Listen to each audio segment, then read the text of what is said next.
Welcome back to Adventures Mini Skill Adventure.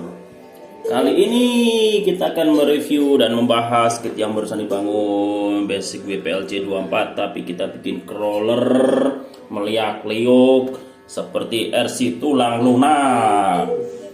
Check it out.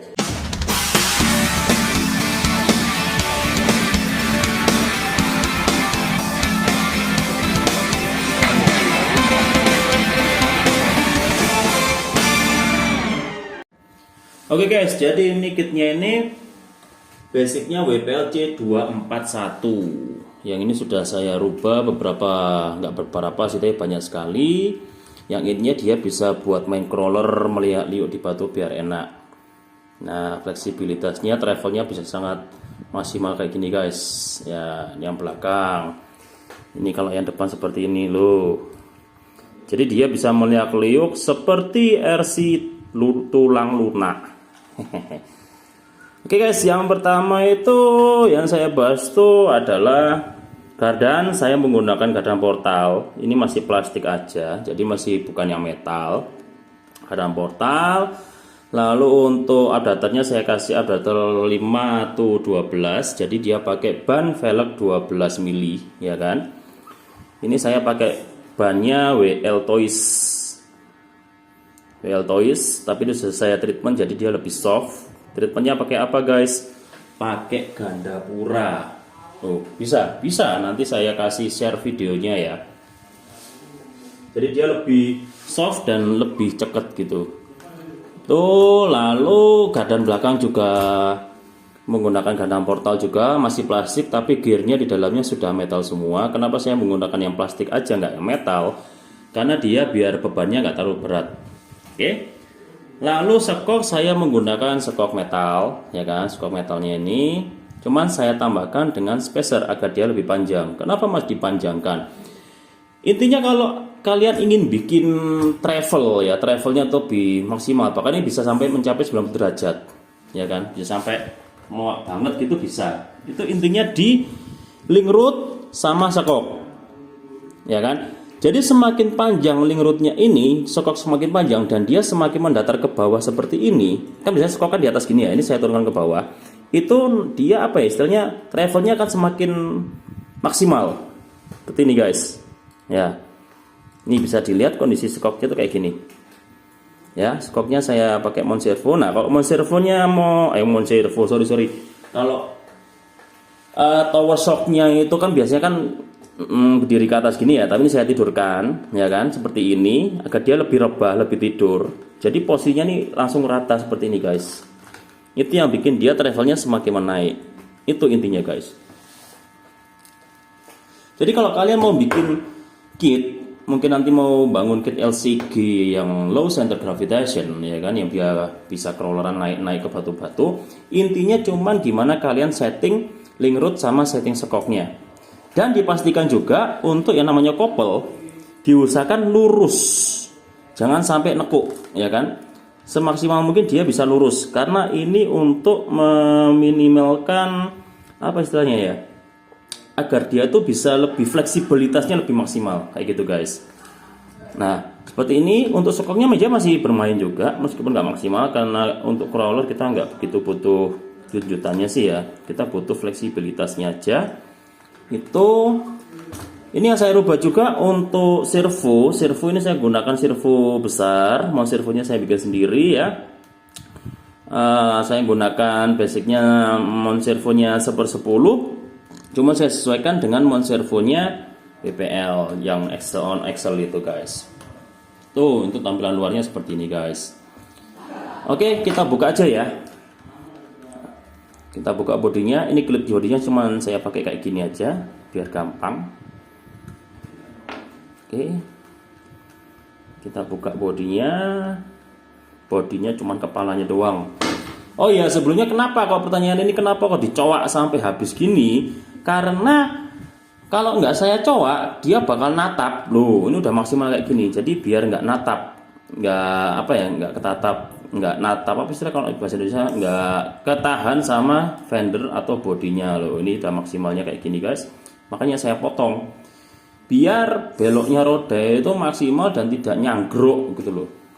Nah kayak gini, itulah kenapa bodinya kebanyakan dipotong. Kalau banyak sih potongnya cuma lurus gini aja ya, tapi saya motonya sampai jadi kayak segitiga bermuda gini ya.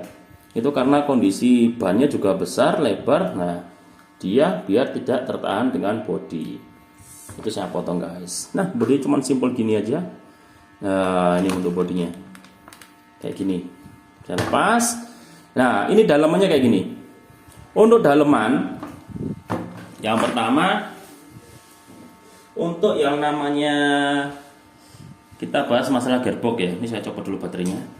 Untuk masalah gearbox saya gunakan single speed standar banget. Single speed standar banget, nggak pakai motor strong magnet, tapi pakai motor yang standar. Motor standarnya gearbox single speed kayak gini. Kenapa? Memang ini untuk kecepatan nggak bisa cepet banget, nggak bisa kenceng. Cuman untuk torsi hampir sama kayak brushless, bener loh, serius. Jadi meskipun kita mainnya pelan, karena crawler kan memang kita butuh pelan-pelan ya untuk ngatur keseimbangan, pelan. Ini torsinya udah masuk, sudah cukup. Jadi nggak perlu. Kalau menurut saya sih ya, saya menggunakan gearbox single speed yang standar aja sudah cukup untuk torsinya. Torsinya sudah sangat cukup sekali. Nah, keuntungannya karena saya menggunakan motor yang standar, untuk ESC saya menggunakan ESC KYRC 40 ampere doang, yang murah itu loh guys. Tuh. Nih, saya pakai ESC KYRC. Bisa dilihat ya. Ini ESC KYRC yang murah banget ini, cuma 100 ribuan. Ini udah cukup mumpuni. Ya. Ini saya bikin sendiri. Untuk pangkonnya ini saya pakai mika, saya panasi, saya tekuk buat pangkonnya body biar bisa masuk kayak gini loh. Nah gitu, ini saya bikin sendiri. Oke kayak gitu guys. Kalau ini yang belakang ini cuma aksesoris saja, ban. Nah lalu kita bahas untuk masalah link rod. Link rodnya ini saya menggunakan link rod, apa istilahnya itu, ntar saya turunkan dulu ya. Nah untuk link rod saya menggunakan link rod metal. Ya ini kenapa saya menggunakan yang kayak gini, karena bisa diatur dan saya tambah spacer untuk lebih panjang. Saya bilang tadi ya guys ya, kalau dia masih pakai link rod pendek, dia akan sulit capaikan dapat travelnya. Jadi saya pakai link rod ini, saya tambahkan spacernya, jadi dia lebih panjang maju ke depan, ke belakangnya juga panjang. Link rod belakang saya gunakan punyanya MN128 yang sudah panjang. Untuk atasnya bisa tambah spacer segini banyaknya nih, agar dia lebih panjang lagi. Ini sudah ketemu untuk travel yang sangat maksimal. Sudah bagus banget travelnya. Itu link rodnya yang gunakan. Lalu untuk kopel ya, untuk kopel saya pakai punyanya MN78 karena dia kopelnya panjang. Kalau kita pakai kopelnya WPL ataupun MN99, dia kurang panjang, dia pendek, jadi nggak sampai. Ini saya pakai yang MN78, panjang, ya kan? Dia lebih panjang, jadi bisa mencapai gardan, menghubungkan gardan ke gearboxnya. Kalau kita pakai punyanya WPL yang standar atau MN99, dia kopelnya kurang panjang, jadi sarankan pakai punyanya MN78. Cuman kalau MN78 itu kan untuk aspinion gearnya menggunakan ukuran 4 mili, sedangkan kalau gearnya yang saya gunakan standar ini MN99 ataupun WPL C24 itu untuk as gearnya kan ukurannya 3 mili ya. Ini ditambahkan bushing. Bushing itu apa istilahnya? Ya biar ngerapeti, nambahkan penambah space biar asnya itu lebih tebal, jadi biar kopel MN78 ini bisa masuk dengan baik gitu guys. Itu ini kalau bawahnya seperti ini. Oke. Overall ya nggak begitu susah sih ya. Yang susah itu buat nyeting ukuran spacer ini, gimana kita nyeting panjangnya link rod atas dan bawah agar dia bisa sesuai dan tidak tidak ketarik banget, ya kan? Posisinya juga ke bawah seperti ini, jadi seperti ini guys. Nah, sebenarnya kalau ingin lebih enak lagi sih kita nggak pakai portal, kita pakai yang gardan straight biasa aja. Itu lebih enak karena kenapa? Kalau portal, kelemahannya gardan portal itu adalah di negatif. Kalau dia kena negatif dia gampang gelimpang, dia gampang jatuh. Tapi kalau kita pakai gada straight, ya kan, gadanya lurus saja, dia akan lebih enak di negatif, dia akan lebih stabil, jadi nggak gampang limbung. Cuman enaknya portal, dia lebih tinggi di sini, dia lebih tinggi. Jadi untuk ke nyanggrok ke tatap batu tuh ya bisa lebih minim lah, karena dia posisinya lebih tinggi lagi untuk portal. Seperti itu guys. Overall nggak begitu banyak sih yang perubahannya ya. Yang penting untuk travelnya juga udah masuk, torsi udah masuk, enak buat crawlingan main di batu-batu, bisa melibas semua obstacle, batu-batuan dengan smooth. Itu intinya crawling. Jadi kayak gini guys. Ini untuk bentuknya jeroannya. Oh iya, untuk chassis depan ini saya potong, kan ini harusnya panjang kayak gini ya. Ini saya potong, blok. Kenapa? Kalau nggak dipotong dia bakal nahan servonya biar jadi nggak bisa maksimal. Yang belakang pun juga gitu. Ini saya potong, kan harusnya panjang ke sini kan. Ini saya potong. Saya potong biar bisa lebih maksimal untuk geraknya, fleksibilitasnya. Jadi nggak ketahan chassis kayak gitu guys. Gini sih guys, simple kok. Nah, untuk baterai ini kita usahakan kita pakai baterai yang paling kecil. Ini saya menggunakan baterai Wild Scorpion 2S 2200 mAh. Ini saya tancapkan di sini kayak gini. Nah, untuk posisi ini saya nggak kasih stres sama sekali. Kenapa? Karena dia akan langsung ketahan sama body. Nih, kayak gini. Ini aman sih. Nah, kenapa baterainya saya taruh di depan tidak di belakang? Agar beratnya itu lebih berat ke depan, agar dia bisa lebih mudah untuk menaiki halangan obstacle atau miringan dengan sudut hampir 90 derajat sih. Sudutnya itu lebih miring sih ya. Jadi beratnya itu lebih ke depan.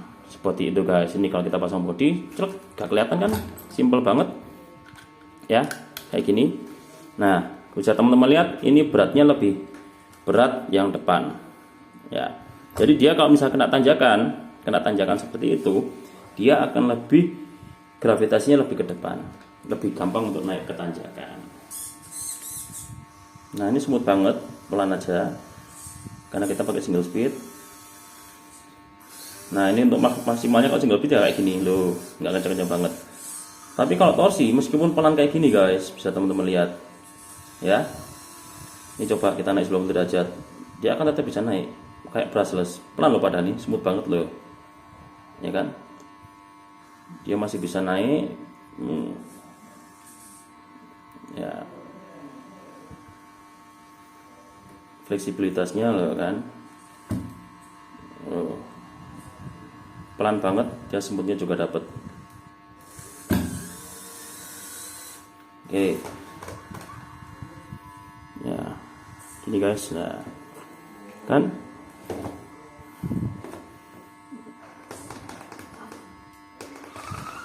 ya, so isilah buat dia. Jadi kalau kena batu-batu yang agak tinggi, dia masih bisa melewatinya dengan mudah. Nah, kan teman-teman lihat.